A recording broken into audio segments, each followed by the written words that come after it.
तुलसीदास का जीवन परिचय। गोस्वामी तुलसीदास हिंदी साहित्य के भक्तिकाल की सगुण धारा के राम भक्त कवि थे। उन्हें महर्षि वाल्मीकि का अवतार माना जाता है। जन्म और प्रारंभिक जीवन। तुलसीदास जी का जन्म 1532 ईस्वी संवत 1589 में उत्तर प्रदेश के चित्रकूट जिले के राजापुर गांव में हुआ था।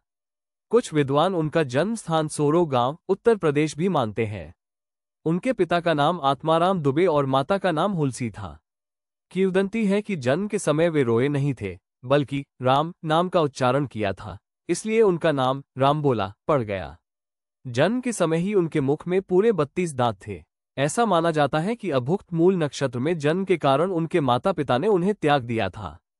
उनका पालन पोषण संत नरहरिदास ने किया, जो उनके गुरु भी बने। नरहरिदास ने ही रामबोला को तुलसीदास नाम दिया और उन्हें शास्त्रों और पुराणों की शिक्षा दी। विवाह और वैराग्य। तुलसीदास जी का विवाह रत्नावली नामक महिला से हुआ था। वे अपनी पत्नी से अत्यधिक लगाव रखते थे। कहा जाता है कि एक बार पत्नी से मिलने के लिए उन्होंने उफनती नदी को भी पार कर लिया था। पत्नी रत्नावली द्वारा दिए गए एक ताने ने उनके जीवन की दिशा बदल दी और वे भगवान राम की भक्ति में लीन हो गए। प्रमुख रचनाएं। तुलसीदास जी ने कई कालजयी ग्रंथों की रचना की, जिनमें उनकी सबसे प्रसिद्ध रचना रामचरितमानस है। ये संस्कृत रामायण का हिंदी रूपांतरण है और उत्तर भारत में इसे बड़े भक्तिभाव से पढ़ा जाता है।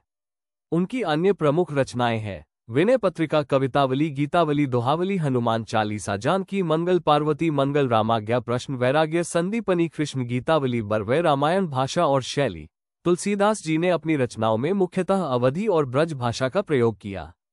उनकी भाषा सरल, सुगम और प्रभावशाली है, जो आम जनता तक उनकी बात पहुंचाने में सक्षम थी।